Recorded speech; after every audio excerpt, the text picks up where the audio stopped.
น้อมแด่พระรัตนตรัยขอความสุขความสวัสดีจงมีแด่ท่านผู้ฟังทุกท่านนะครับในเช้าวันนี้ก็เป็นเช้าวันใหม่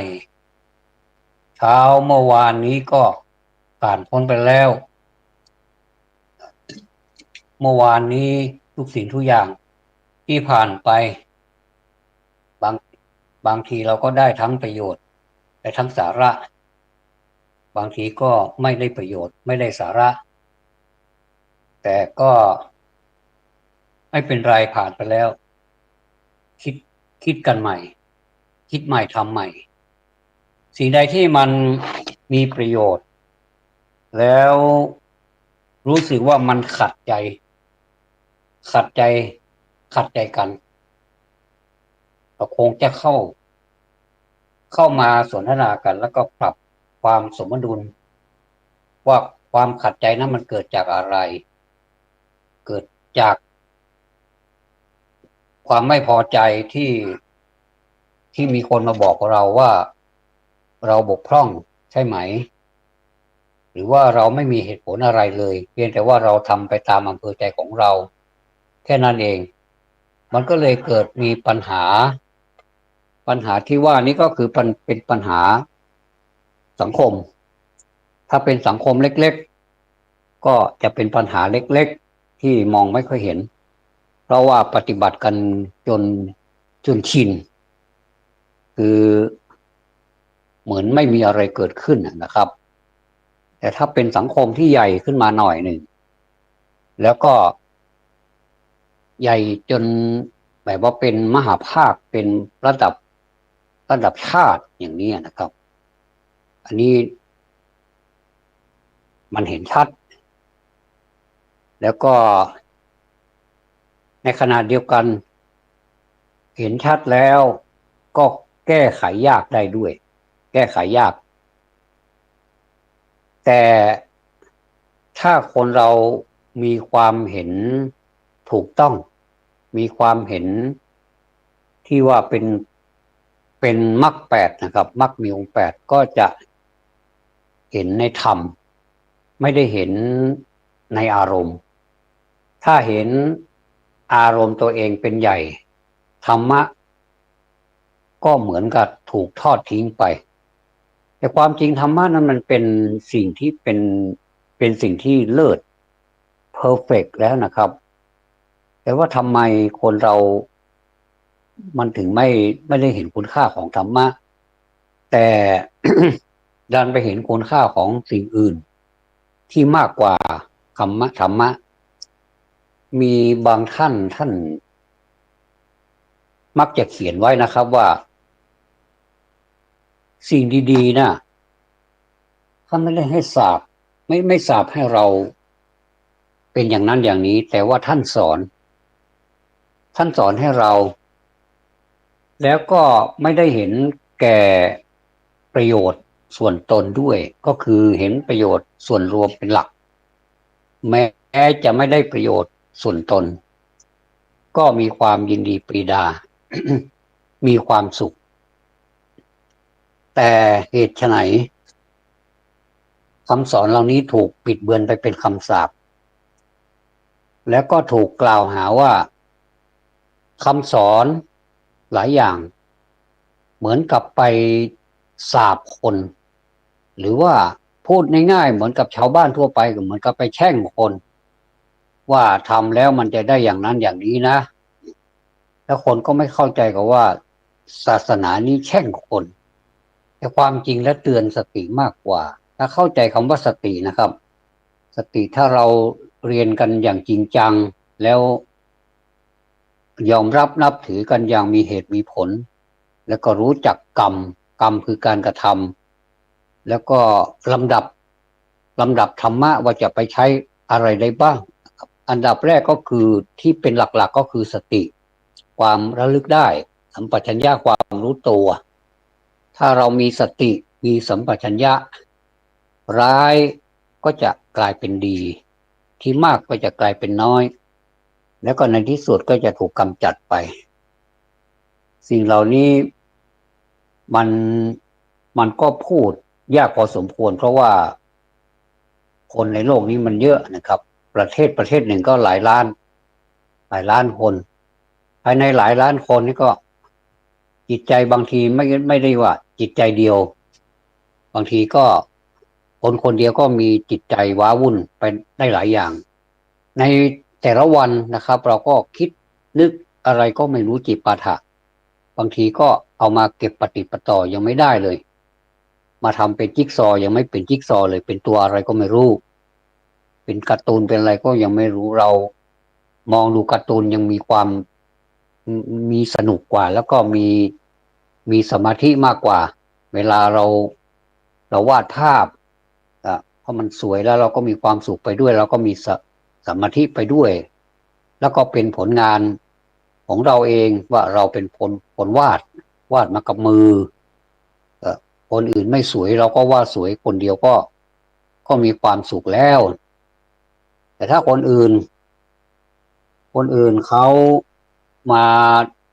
ยกย่องก็เพิ่มความสุขเข้าไปอีกเหมือนกับเราทำอะไรสักอย่างที่มันเป็นประโยชน์นะครับเราคิดว่าเรามีความสุขแค่นี้ก็พอแล้วแต่ทันทีที่คนอื่นมาเห็นเราประพฤติดีทำความดีเขาก็นำไปโฆษณาไปประชาสัมพันธ์ว่าเราเป็นคนดีอย่างนั้นอย่างนี้มีผลงานอย่างนั้นอย่างนี้แล้วก็เป็นที่มาของรางวัลรางวัลในประเทศไทยนี่มีสารพัดรางวัลเลยนะครับรางวัลโน่นรางวัลนี่รางวัลนั่นก็รับกันไปก็ไม่ได้ทำให้เสียหายอะไรยิ่งจะทำให้คนทำความดีนี่เกิดความขยันภาษาบาลีว่าทักขะทักโขทักขาทักขังขยันทักขะบุคคลหรือว่าบุคคลผู้ขยันเนี่ยทำอะไรเนี่ยถ้าขยันในสิ่งที่มันดีนะประเทศประเทศของบุคคลนั้นๆนะหรือว่าประเทศนั้นๆถ้าขยันแบบดีเนี่ยนะครับมันก็จะผลมันออกมามันก็จะดีแต่ถ้าขยันแบบไม่ดีนะครับมันก็ผลที่มันออกมามันก็ไม่ดีแต่ทีนี้มันมาทั้งดีและมันมาทั้งไม่ดีด้วยถ้าดีเราก็คนในหมู่ชนที่เป็นบัณฑิตเป็นนักปราชญ์เขาก็จะพากันสรรเสริญแต่ถ้าเป็นคนพาลเขาก็จะตรงกันข้ามเขาก็จะไปสรรเสริญพวกเดียวกันก็คือพวกพาลตามภาษิตที่ว่าคนคนดีย่อมสรรเสริญคนดีย่อมยกย่องคนดีเทิดชูคนดีแต่คนพาลหรือว่าคนไม่ดีนี่ก็ย่อมจะยกย่องคนไม่ดีเหมือนกันเพราะว่าจิตใจมันก็ไม่ดีอยู่แล้วก็เลยไปยกย่องพวกเดียวกันก็มีความสุขดีเหมือนกันเขาบอกว่าเขามีความสุขถ้าอยู่ในสมาคมของคนไม่ดีทั้งหลายแต่ก็ยังถือว่าตัวเองนี่ยังเป็นคนอยู่เป็นมนุษย์อยู่ก็แปลกดีเหมือนกันนะเขาเรียกว่าเป็นมนุษย์เหมือนกันไม่ว่าจะดีหรือไม่ดีก็เรียกว่าเป็นมนุษย์แต่ว่ามนุษย์นี่เขาเรียกว่าคนที่มีใจสูงมนุษย์โสเห็นไหมครับอุตโสแปลว่าสูงมนุษย์ก็คือมนุษย์คนผู้มีใจสูงเรียกว่ามนุษย์แต่ว่าถ้าไม่ใช่มนุษย์ก็จะเป็นคนธรรมดาคนธรรมดาก็นึกเอากันแล้วกันนะครับยิ่งคนมันก็ยิ่งยุ่งอยู่ด้วยกันเยอะๆมันก็ยุ่ง ยุ่งไปยุ่งมาก็เกิดเรื่องอีกนะครับแล้วเราก็เลยบางทีสิ่งที่เราไม่คาดคิดเราไม่คาดคิดมาก่อนว่ามันจะเป็นอย่างนั้นอย่างนี้แต่พอเป็นข่าวเป็นคราวมาเราก็งงกันงงเป็นไก่ตาแตกเลยว่าโอ้ทำไมมันเป็นอย่างนี้ทำไมมันเป็นอย่างนั้นแล้วทำไมเราไม่รู้อย่างเนี้ยนะเพราะว่าคนเรานี่ว่าบางทีเนี่ยทำความดีนะมักจะทำความดีในที่แจ้งแต่ว่าถ้าทำความไม่ดีแล้วมักจะทำความดีในที่มืดที่มันคนมองไม่เห็นเลยมองไม่เห็นว่าใครทำดีบ้างไม่ทำดีบ้างแต่ทำดีนี่เราเห็นว่าคนนั้นทำดีคนนี้ทำดีนะครับแต่เดี๋ยวนี้มักจะลามแล้วคนทำไม่ดีก็ปรากฏต่อสังคมเลยให้ให้คนอื่นรู้เลยว่าตัวเองนี่กล้า ที่จะทำแบบนี้แล้วก็มีพวกFCพวกเดียวกันก็ไปสรรเสริญเยินยอก็ตกลงว่าก็มีทั้งฝ่ายดีแล้วก็ฝ่ายที่ไม่ค่อยดีหรือว่าฝ่ายไม่ดีก็เป็นพวกใครพวกมันเป็นแบบนั้นเหมือนดูเหมือนจะเป็นธรรมชาติไปเสียแล้วและธรรมะที่ว่าเนี่ยศาสนาทุกศาสนานี่จะไปสอนให้คนดีหมดนี่มันก็ไม่ได้แต่ว่าเราก็ไม่โทษว่าธรรมะมันไม่ดีนะธรรมะนี่มันเขาดีดีมากเป็นของดีที่เหมือนกับว่าเออเราไปในร้านร้านขายขายของที่มีค่าเช่นเพชรนินจินดาพวกเพชรพวกทองอะไรพวกนี้นะครับเราเข้าไปแล้วมันรู้สึกมันมันสบายตารู้สึกมันอยากได้เป็นเครื่องประดับอย่างหนึ่งที่คนชอบประดับและคนชอบซื้อหากันคนมีตังค์ก็มีไว้เยอะนะครับเป็นเพชรเป็นพลอยเป็นพวกที่เป็นสิ่งมีค่าทั้งหลายเหล่านี้ที่ว่ามันเนี่ยแล้วก็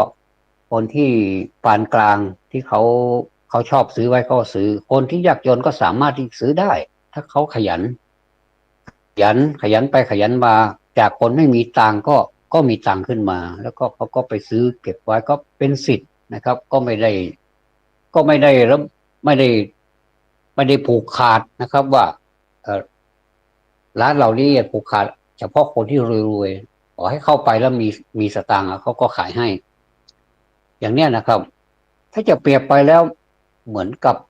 ธรรมะนี่ก็มีที่ตั้งเหมือนกับร้านเพชรร้านทองเขาก็มีที่ตั้งแล้วมีชื่อด้วยมีชื่อว่าร้านเพชรอะไรนะสมมุติว่าผมสมมุตินะครับคำว่าสุวรรณเนี่ยนะสุวรรณก็แปลว่าทองใช่ไหมครับสุวรรณศรีสมมติสุวรรณศรีหรือว่าอย่างอื่นบางทีก็เป็นร้านชื่อจีนคนจีนที่ชอบค้าขายเพชรทองมีเยอะแยะไปหมดในเมืองนี่ดูแล้วเราจะอ่านเป็นร้านเป็นคนจีนเป็นภาษาจีนที่เราชอบใช้บริการนะครับก็ขายได้ทุกวีทุกวันนะครับแล้วก็รวยเอาเขาบอกว่าอย่างนั้นครับร้านเพชรนี้ใครมีร้านเพชรร้านทองนี้จะรวยเอานะครับเพราะว่าอ่ามันราคามันสูงที่ถ้าราคาตกนี่ไม่ค่อยมีนะครับราคาลดลงนี้ไม่ค่อยมีส่วนมากจะขึ้นไปตามตามความนิยมของคนนะครับแล้วก็ตามเศรษฐกิจของโลกลดลงมาบ้างแต่นิดหน่อยแต่เดี๋ยวก็ขึ้นอีกนะครับเนี่ยป้ายนั่นแหละป้ายที่บอกร้านนั่นแหละบอกชื่อร้านนั่นแหละคือเหมือนกับเป็นเป็นศาสนาบอกให้เรารู้ว่าศาสนานี้นะสมมุติว่าศาสนาพุทธก็ขึ้นศาสนาพุทธเลยว่าป้ายนี้เป็นป้ายของพุทธศาสนามันต้องมีชื่อนะครับถ้าไม่มีชื่อสังกัดเราจะรู้ได้ยังไงว่าใครเป็นศาสนาอะไรก็ระบุไปเลยว่าศาสนาอะไรเหมือนกับเราทำบัตรประชาชนทำบัตรประจำตัวประชาชนเขาก็ระบุมีศาสนาเหมือนกันเชื้อชาติสัญชาติศาสนานะครับแต่บางท่านก็พอศาสนาก็คือขีดไปเลยว่าแสดงว่าไม่มีศาสนาก็เป็นสิทธิ์อีกนะครับเขาเรียกว่าสิทธิมนุษยชนสามารถที่จะไม่นับถือศาสนาอะไรก็ได้แต่ส่วนใหญ่แล้วในเมืองไทยของเรานี่จะเป็นศาสนาพุทธนะครับแปลว่าผู้รู้ผู้ตื่นผู้เบิกบานนั่นแหละแล้วก็มีศาสนาอื่นอีกเขาก็จะระบุลงไปเนี่ยป้ายเนี่ยผมเปรียบไปนะครับอันนี้เพิ่งคิดเปรียบเทียบไว้เมื่อกี้นี้เองนะครับเดี๋ยวนี้เองเพราะว่าถ้าเป็นศาสนาพุทธก็ร้านนี้เป็นร้านของพุทธนะแล้วก็ภายในนั้นเปรียบเป็นทองเป็นเพชรเป็นเงินเป็นอะไรสารพัดนะครับสวยงามมากเลยในตู้นะครับแล้วก็ราคาก็แพงด้วย เขาก็อยู่ของเขาถ้าเราไม่ไปซื้อถ้าเราไม่ไปเสาะหาเราไม่ไปเลือกเราก็จะไม่ได้เพชรเราก็ไม่จะไม่ได้ทองไม่ได้พลอยไม่ได้สิ่งที่มีค่าในร้านนั้นน่ะก็ร้านนั้นก็คงอยู่ต่อไปแล้วก็มีคนที่แสวงหาก็เขาก็ไปเขาก็เข้าไปหาซื้อบางทีก็ไม่ได้ไปซื้อเองหรอกแต่ไปกับเพื่อนเพื่อนพาไปก็ไปดูไว้ก่อนเผื่อมีตังค์ก็จะไปซื้อหรือว่าไปเพื่อความเพลิดเพลินเพื่อนพาไปเพื่อนก็จ่ายเป็นหมื่นเป็นแสนก็เห็นเพื่อนจ่ายเป็นหมื่นเป็นแสนแล้วก็อยากได้ก็เกิดแรงบันดาลใจว่าเขาทำไมมีตังค์เป็นหมื่นเป็นแสนเป็นล้านเราก็เขาทำยังไงในฐานะที่เป็นเพื่อนก็ขอบอกหน่อยสิว่าทำอย่างไรถึงจะมีเงินหมื่นเงินแสนเงินล้านอย่างเธอเนี่ยนะสมมุติเป็นเพื่อนกันเนี่ยนะเออแล้วก็ผมก็จะบอกให้ถ้าจะเปรียบไปก็เหมือนกับเพื่อนที่พาไปนี่ก็เป็นศาสนิกชนที่ดีอีกอะเขาก็พาไปร้านเพชรร้านทองนะเหมือนกับเหมือนกับอุบาสกอุบาสิกาพากันไปทำความดีอะไรสักแห่งส่วนมากก็จะเป็นวัดนะเป็นวัดเป็นสถานที่ทำใจให้สงบวัดนะวัดก็หมายความว่าวัดจิตวัดใจก็พากันไปเพื่อนหญิงเพื่อนชายก็บางทีไป2 คน 3 คนบางทีพาไปเป็นกลุ่มหลับไปแล้วก็กลายเป็นเรียกว่ากัลยาณมิตรเป็นกัลยาณมิตรซึ่งมันก็ดีนะกัลยาณมิตรเนี่ยนะมันเป็นมิตรที่ดีเออก็พากันไปเหมือนกันเหมือนเราพาเพื่อนเราไปซื้อเพชรแต่เขาไม่ได้ซื้อหรอกแต่เราเป็นคนซื้อก็เท่ากับเนี่ยการไปซื้อนี่ก็เปรียบเหมือนกับการไปปฏิบัติธรรมปฏิบัติอะไรก็ได้ที่มันเป็นธรรมะปฏิบัติสติปัฏฐานก็ได้กายเวทนาจิตธรรมก็ได้ไปปฏิบัติการใช้สติการนั่งสมาธิการเดินจงกรมอะไรประเภทนี้นะเป็นต้นเนี่ยก็ถือว่าเป็นการปฏิบัติเหมือนเราไปร้านทองไปหาของดีไปหาของที่ก็ไม่ถึงกับวิเศษนะวิเศษแต่ว่าเป็นของดีที่ทำให้เราพ้นจากความทุกข์ที่เราทุกข์กันนักกันหนาทุก108เนี่ยนะก็จะบรรเทาความทุกข์เหล่านี้ไปได้อันนี้เรียกว่าเป็นประโยชน์เนี่ยร้านทองนี้เป็นประโยชน์เหมือนร้านทองนี้ก็เหมือนกับวัดเหมือนกับสถานที่ไปปฏิบัติธรรมไม่ใช่วัดก็ได้แต่ขอให้ไปแล้วมันมันเกิดการปฏิบัติเนี่ยนะครับทีนี้เมื่อเกิดได้รับการถ่ายทอดหรือว่าเล่าเรียนหรือว่าศึกษาด้วยการไปเจอของจริงแล้วก็เห็นเขาซื้อเพชรซื้อพลอยกันเหมือนกับซื้อของในตลาดทำหน้าตาเฉยเลยบอกว่ามาเป็นประจำบางทีก็40,000 50,000บ้างแสนบ้างล้านบ้างไม่รู้นะแล้วแต่อยากจะได้ที่บ้านนี่มีเพชรพลอยเต็มไปหมดเลยอันนี้สมมุตินะ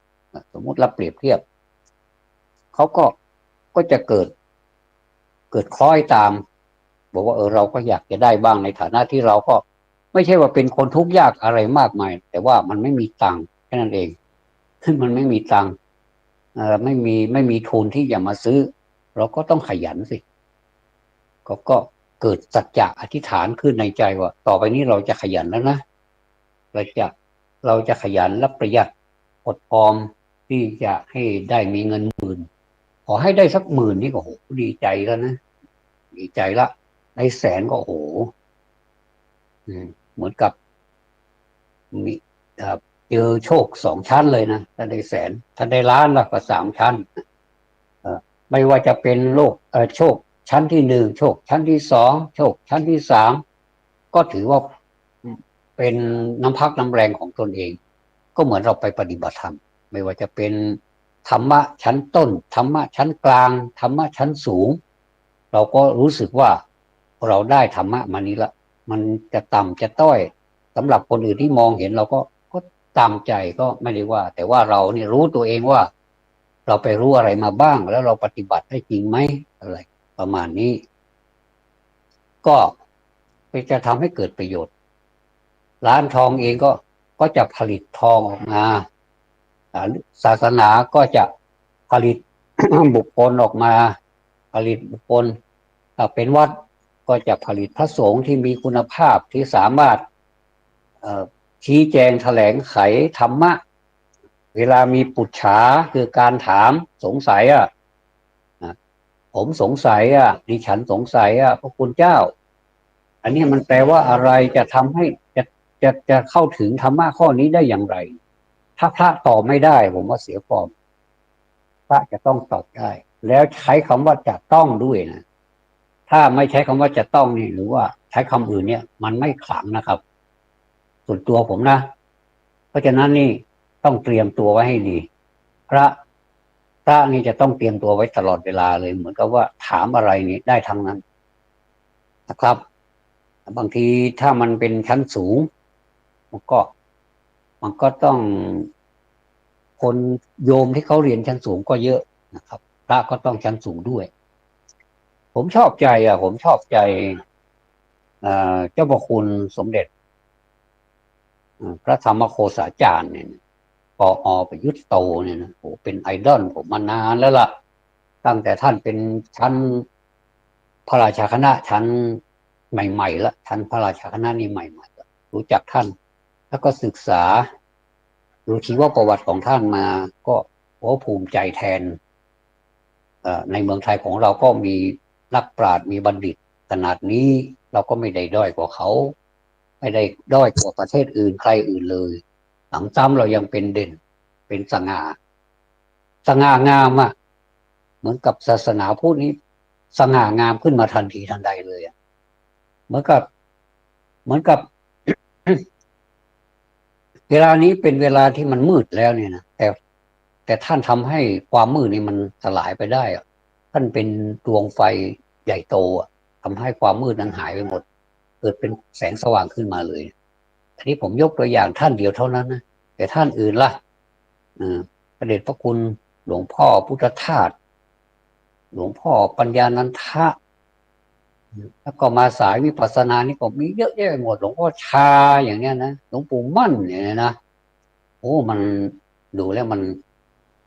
นเป็นความสุขมันเป็นความสุขสนุกสนานบันเทิงใจวันนี้นะผมคิดว่าเดี๋ยวนะครับเดี๋ยวมีคนมาติดต่อเดี๋ยวนะครับขอเวลานอกกับไปห้าผ้ายาหลดไปก่อนครับอ่านแล้วก็หลดนัดเปิลเพราะว่าน้ำพริกมานี่คือมันนี่ดีกว่าผมกำลังจัดรายการต่อไปมาบุ้งเดี๋ยวจัดรายการจบเดี๋ยวนี้มีไผ่นั่นมีไผ่เขาไปรอไปนี่แล้วกะประทับเจ้าตัวนี้มันโฆษณาเนาะเจ้าเนาะต้องมาขอบคุณอันนี้ก็เป็นธุระอย่างหนึ่งนะครับผู้เบอร์ท่าจากแล้วเนาะผู้เบอร์ท่าอาจารย์แล้วเนาะผู้เบอร์ท่านอาจารย์แล้วเนาะเพราะว่าลายมือสีบูอ่านหรือยังโอ้มีนะฮะหมอละเบอร์อาจารย์ชนะที่มาวันหน้าวันคืนที่สองวัดที่กวงเทพน่ะกวงเทพนั่นน่ะใช่ครับนี่ก็เป็นบรรยากาศสดๆแล้วนะครับมันเป็นภาระเนาะเป็นภาระก็กำลังจะพูดถึงภาระนี่คนเรานี่บทมันมีภาระนะมันก็ไม่ค่อยนั่นหรอกก็คือที่ว่าไม่ค่อยนั่นหมายความว่ามันจะหลีกเลี่ยงไม่ได้นะครับมันก็จะมีภาระไปเรื่อยๆอย่างเนี้ยภาระใครกับภาระมันพระก็มีภาระของพระโยมก็มีภาระของโยมโอ้โดยเฉพาะอย่างยิ่งพระนี่นะมีเรื่องมาเสวนาเยอะแยะหมดเลยว่าภาระของท่านแต่ละวันเนี่ยการทำวัดเนี่ยนะครับวัดเนี่ยหมายถึงว่าปฏิบัติ ทำวัดสวดมนต์ไหว้พระระลึกถึงคุณพระพุทธเจ้าพระธรรมพระสงฆ์จะปฏิบัติตามท่านด้วยท่านเป็นศาสดาของเราเนี่ยนะเราเป็นลูกศิษย์ของท่านเนี่ยนะก็ต้องปฏิบัติตามด้วยไม่ให้บกพร่องไม่ให้ขาดตกไม่ให้บกพร่องทำอะไรก็ให้มันรู้สึกมันไม่เสียเวลาคือศึกษาไปด้วยปฏิบัติไปด้วยแล้วก็ทำการสอนไปด้วยซึ่งมันเป็นสิ่งที่เป็นภาระหลายอย่างนะครับ แต่ว่าถ้าเราไปไม่คิดว่ามันเป็นภาระมันก็สนุกนะอะไรก็ตามถ้าเราว่าเป็นภาระเนี่ยนะเราก็รู้สึกมันขัดใจนิดตังหิดยังไงไม่รู้นะมันเป็นภาระเนี่ยเราก็เป็นภาระเราก็ไม่อยากจะทำแล้วในเมื่อไม่อยากจะทำเราก็เอ่อในเมื่อไม่อยากจะทำเราก็ไม่เอ่อเราก็ไม่ได้รู้อะไรสักอย่างเมื่อทำแล้วเมื่อไม่ทำแล้วก็ไม่รู้นะเพียงแต่บางทีมันก็รู้ในเชิงการ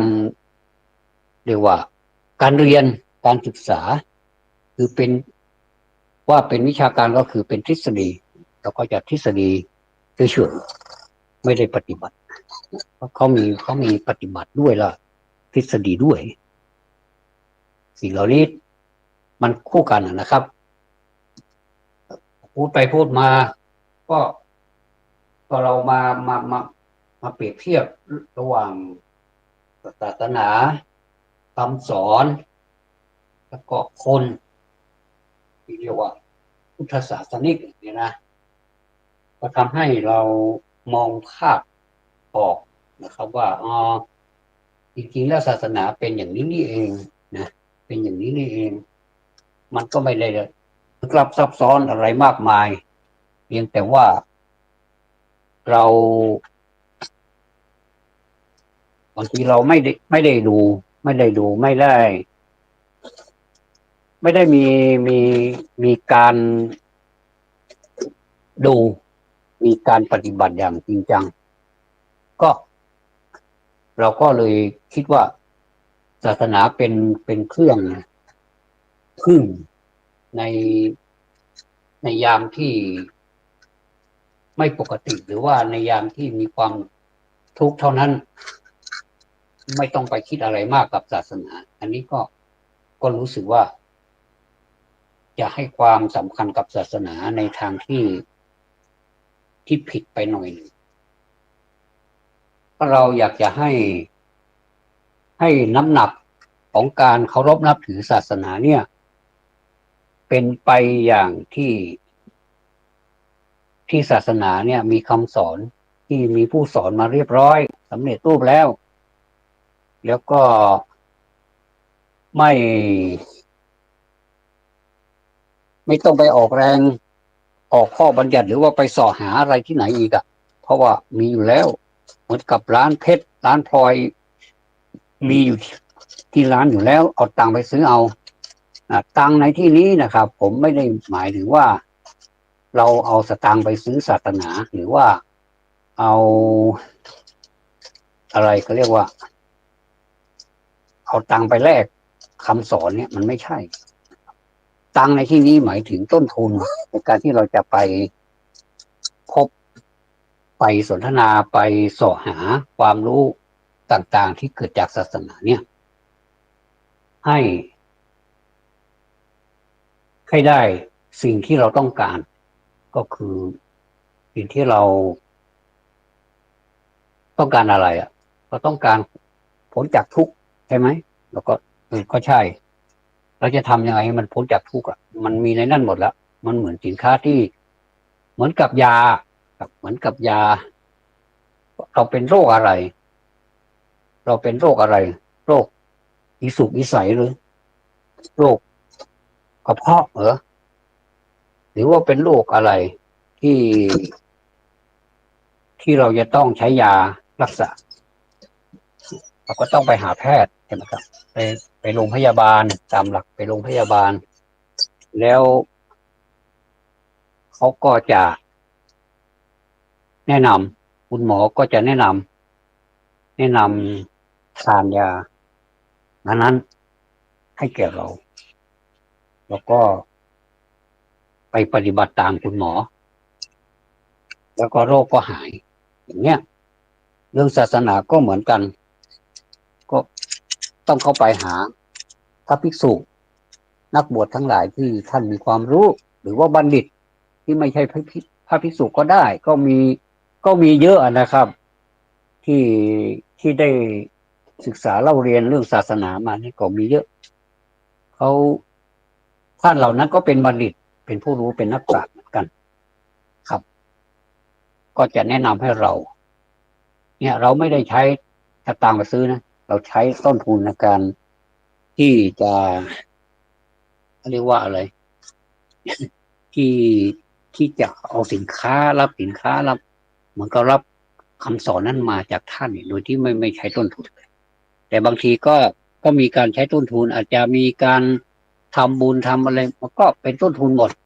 เวลาที่เราไปนี่ก็ถือว่าเป็นต้นทุนเวลาที่เราไปวัดเนี่ยก็ถือว่าเป็นต้นทุนชนิดหนึ่งที่เราไปแล้วก็เราไปพบกัลยาณมิตรเพื่อนฝูงของเรานี่ก็ถือว่าไปไปพบบัณฑิตที่พาเราไปสู่สถานที่ที่เขาเคยไปแล้วก็ได้รับประโยชน์ได้รับความสุขจากสถานที่นั้นๆเนี่ยแล้วก็พลอยมีเป็นคนที่โชคดีไปด้วยนะครับทีนี้ผมก็พูดมาพอสมควรแก่เวลาแล้วคือ34 นาทีก็จะพูดถึงการประชาสัมพันธ์หน่อยหนึ่งครับประชาสัมพันธ์เนื่องจากว่าก็ก็ก็เลยขออนุญาตประชาสัมพันธ์เนื่องจากว่าอดีตเจ้าอาวาสวัดติยสถานนะครับวัดติยสถานนี้ตั้งอยู่หมู่ที่2ตำบลสันมหาพลอำเภอแม่แตงจังหวัดเชียงใหม่ซึ่งเป็นวัดของพี่น้องไทยใหญ่นะครับแต่ว่าเจ้าอาวาสนี้ท่านอดีตเจ้าอาวาสนี้ท่านเป็นผู้มีเมตตาเป็นนักพัฒนาท่านหนึ่งมาพัฒนาวัดติยสถานนี้เอานานเหมือนกันนะครับแล้วก็วันนี้ท่านได้ละสังขารคือมรณภาพไปแล้วนะครับก็จะทำการประชุมเพลิงนะครับประชุมเพลิงก็เลยอยากจะขอบอกท่านผู้มีความต้องการที่จะช่วยเหลือหรือว่าอยากจะทำบุญนะประชุมเพลิงท่านก็ขอเชิญได้นะครับเดี๋ยวจะทยอยออกมานะครับว่าจะมีรายการอะไรบ้างนะครับซึ่งเราก็จะประชุมใหญ่กันอีกครั้งหนึ่งแล้วก็จะสรุปออกมาว่าอะไรค่าใช้จ่ายอะไรในการใช้ประชุมเพลิงนี้มีอะไรบ้างครับเราก็จะทยอยออกมาคณะกรรมการทั้งวัดทั้งชาวบ้านก็จะทยอยออกมาว่ามีรายการอะไรบ้างนะครับก็เลยประกาศให้ทราบคร่าวๆก่อนล่วงหน้านะครับก็กำหนดคร่าวๆก็คือเดือนกุมภาพันธ์นะครับ2567นะครับณวัดติยสถานเป็นเมนชั่วคราวนะครับเราจะทำเมนชั่วคราวที่ข้างวิหาร3 ชั้นวิหาร9 ยอดนะครับซึ่งหลวงพ่ออดีตท่านเจ้าอาวาสเนี่ยหุ่นเจ้าเนี่ยครับเรียกว่าหุ่นเจ้าท่านได้มีดำริสร้างขึ้นไว้เป็นวิหาร100 ปี แต่ว่าขณะนี้ท่านก็จากไปซะก่อนแล้วก็วิหารนี้ก็ยังไม่สร้างไม่เสร็จแต่ว่าท่านมาจากไปซะก่อนนี้เราก็จะประชุมเพลิงให้ท่านนะครับในฐานะที่ท่านทำคุณประโยชน์ให้กับวัดปิยสถานเป็นอย่างมากแล้วก็พุทธศาสนิกชนที่เป็น เป็นที่พึ่งของพุทธศาสนิกชนอีกมากมายเลยนะครับเอ่ทั่วฟ้าล้านนาเลยก็ว่าได้ที่โดยเฉพาะพี่น้องไทยใหญ่ก็เลยขอประชาสัมพันธ์ไว้ในเดือนกุมภาพันธ์นะครับก็ถ้าไม่ต้นเดือนก็จะเป็นกลางเดือนนะครับตอนนี้เรายังไม่เสด็จน้ำนะครับเรายังไม่สรุปก็จะขอเชิญชวนท่านศาสนิกชนทั้งหลายนะครับเดี๋ยวผม ก็จะไปทำป้าย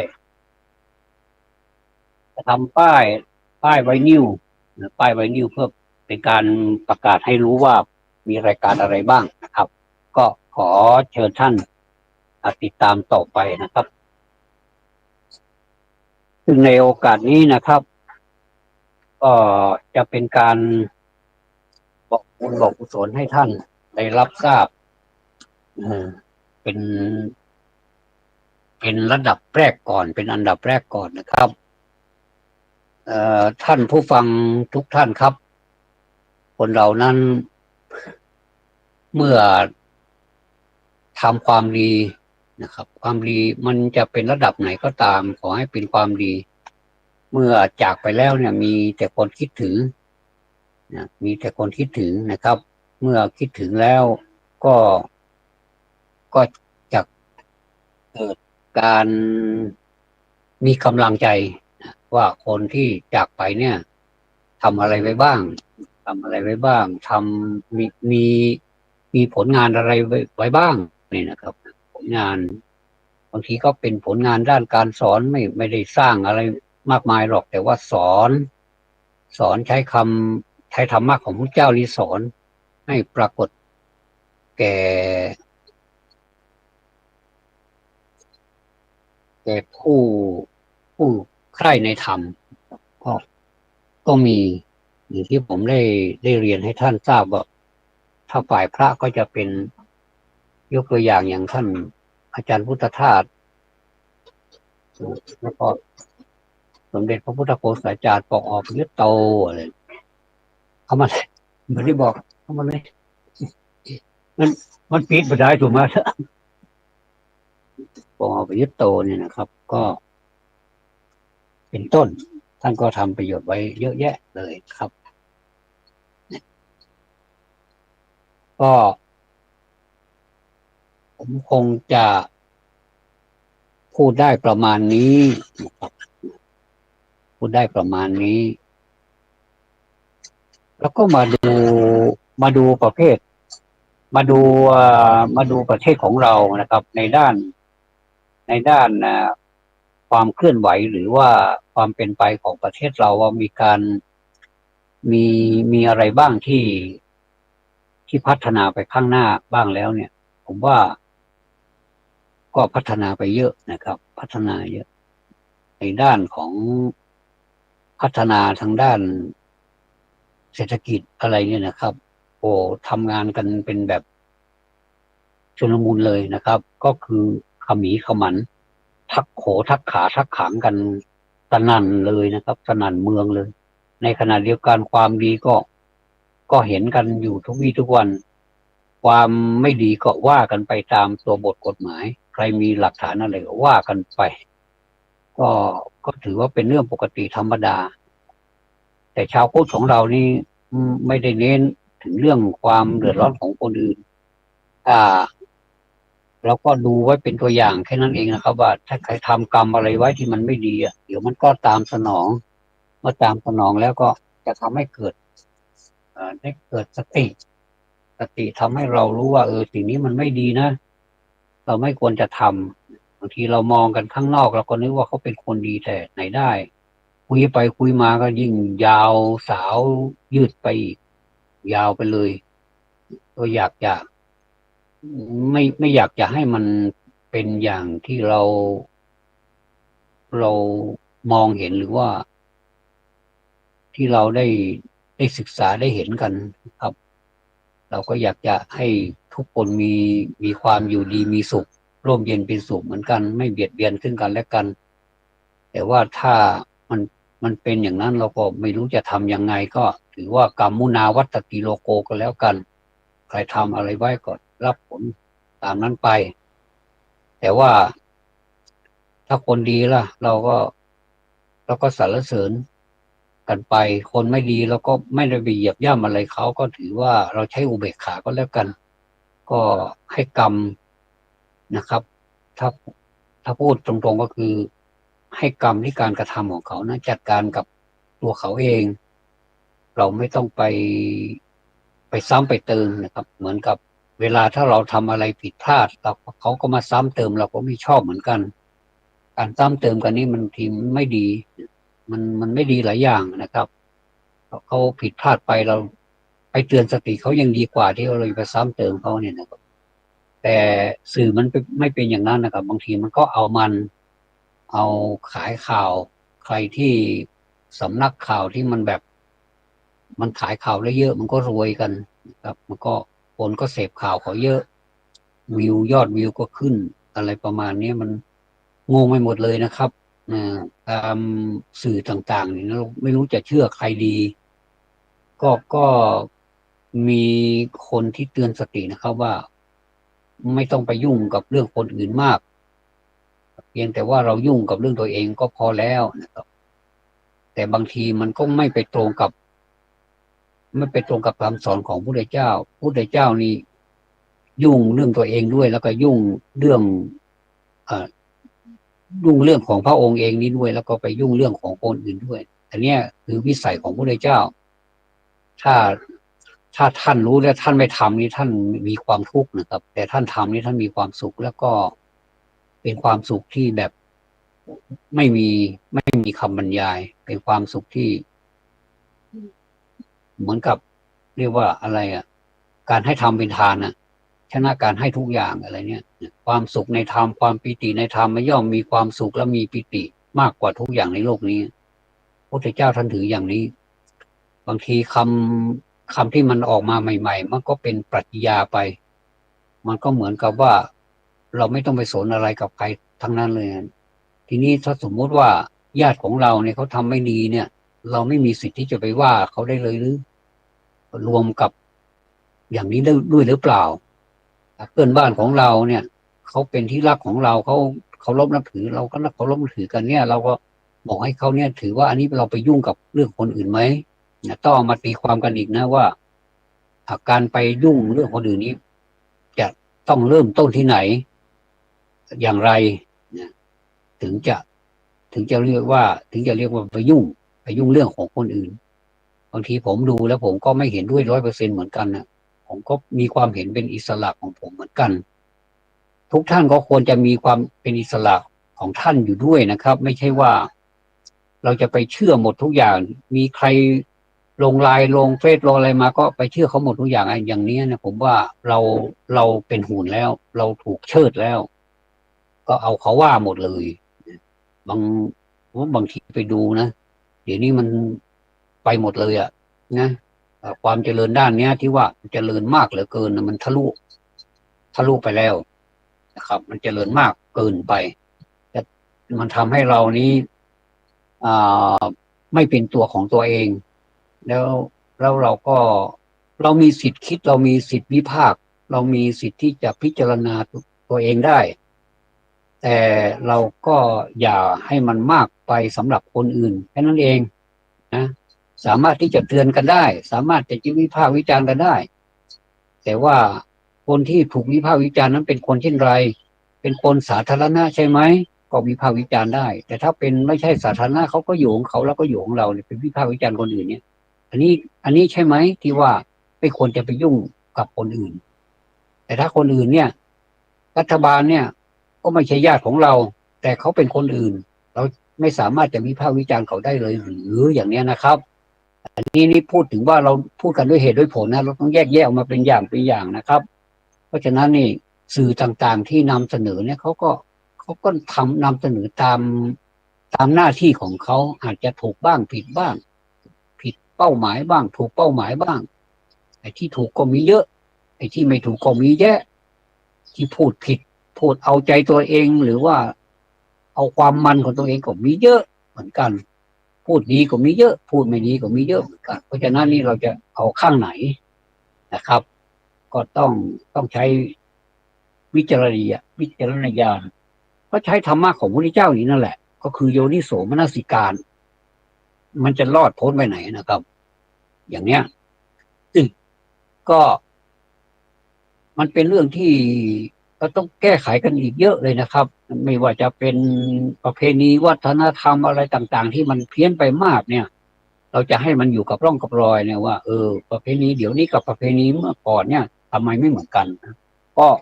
ขอเพียงเท่านี้ก่อนนะครับขอความสุขความสวัสดีจงมีแด่ท่านผู้ฟังทุกท่านนะครับธรรมะสวัสดีครับ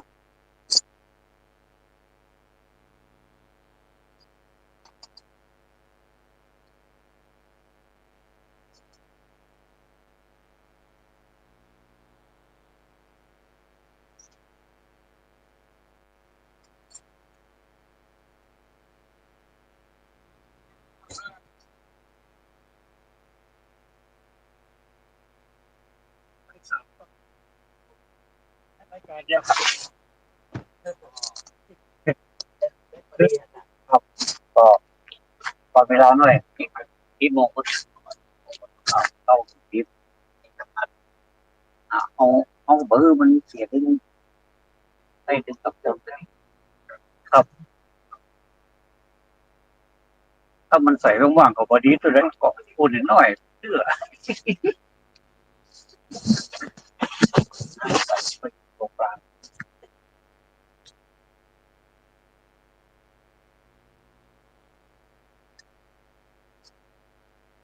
มันก็9:48จับเออ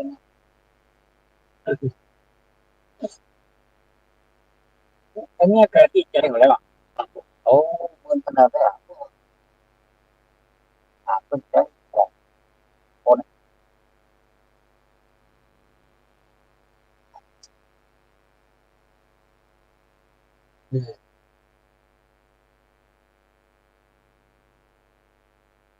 ยังมีแก๊บอยู่นะอ๋อ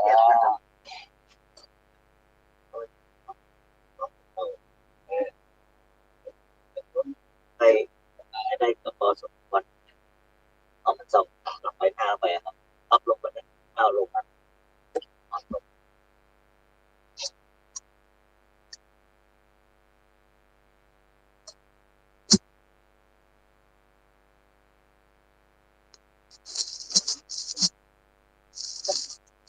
เออ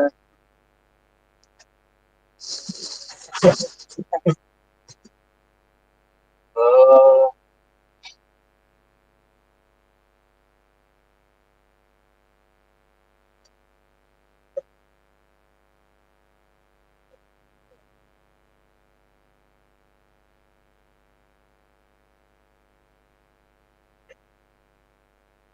คนเดี๋ยวนี้มันใจร้อนนะครับ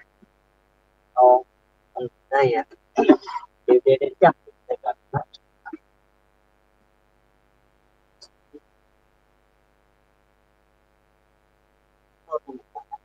ขับไปเขาพี่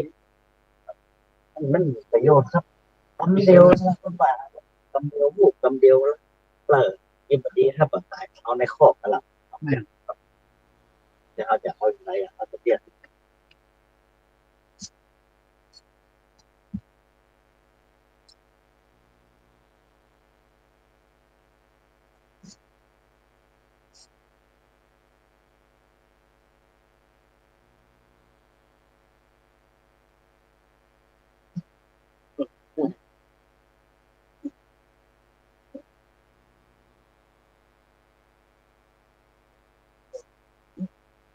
พูดเรากับรถคนแล้วก็รถคนรถกันตุ้นจะมาโดนเขา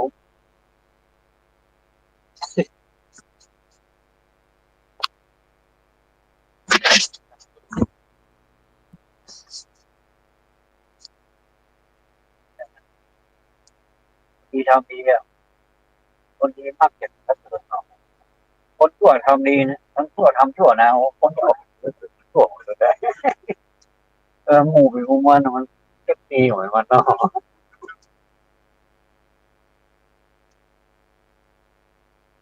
มันต้อง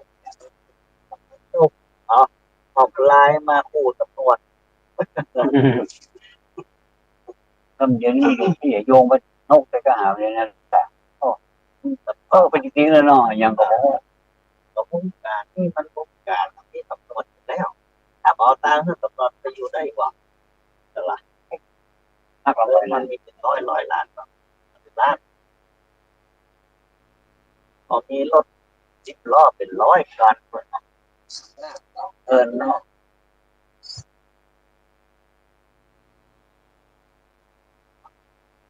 เข้าไป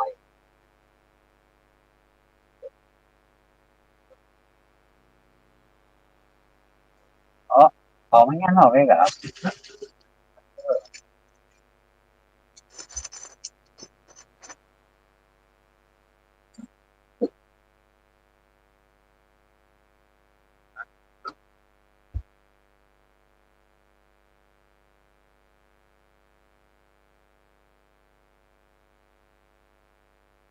ตื้อตื้อทุกคนอ่ะมันโอ้ลืมอ่ะมึงยังไงอ่ะเพิ่มกู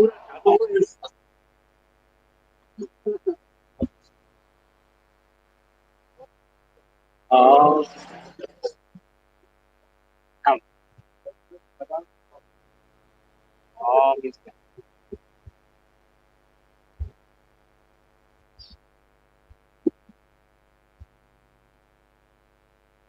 ไปที่บอกไปอ่ะไปที่บอกไปล่ะไม่เห็นใครที่บอกไปที่บอกไปอ่ะ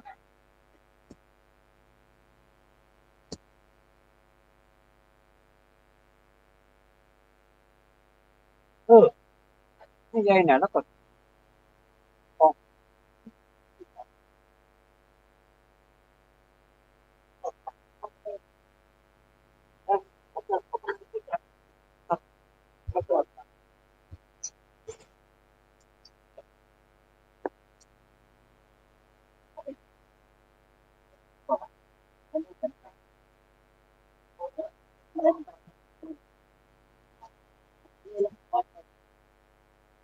ไป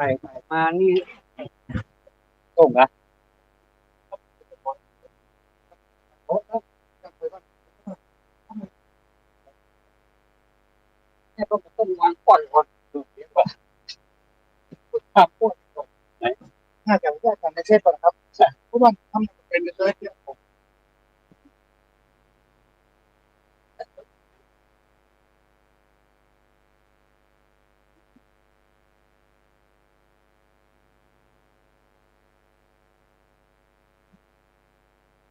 บอก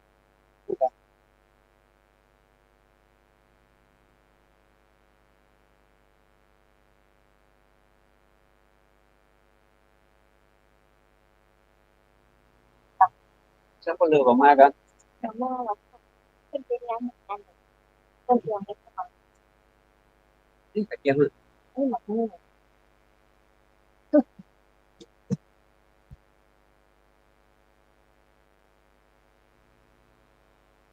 โอ้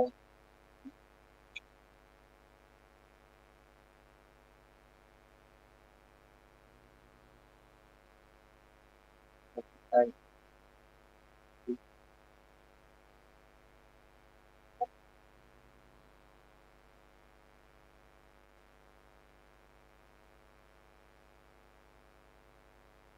ใหญ่ๆเป็นเลยครับ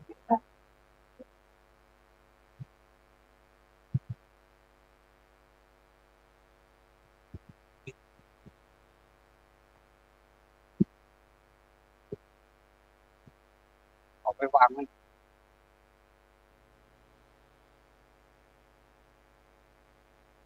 เอาไปวางที่ไหน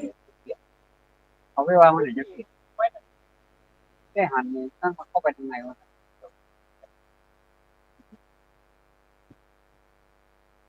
เอ็มเนาะเอ็ม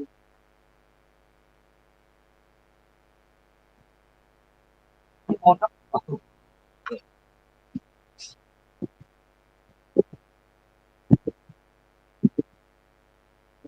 มาเลยไปฮะ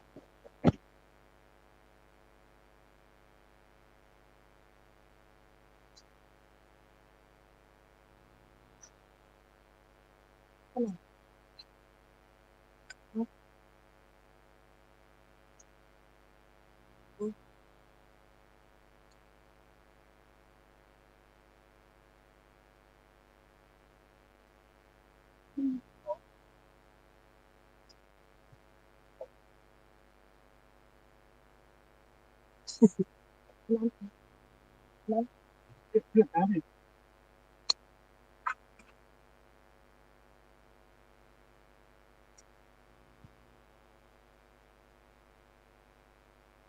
เองกัน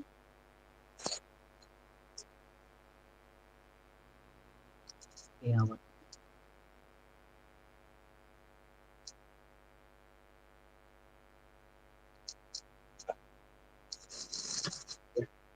นี่ว่าพูดแต่ภาษา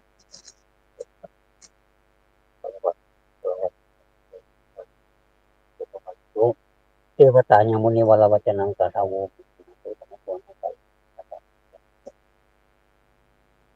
สาถ้าแต่พระเจ้าบัดนี้พระเจ้าทั้งหลายได้มาเด็ดอัฐิของนายสมใจปัญญาเพื่อจะได้นำไปลอยอังคารตามประเพณีนิยมต่อไปขออนุญาตตากงพระเจ้าที่และสิ่งศักดิ์สิทธิ์ทั้งหลายเกิดตามกฎอนุญาตที่เกิดพระเจ้าที่หลายทั้งไปตามเติมสำเร็จรุ่งเรืองไปคือ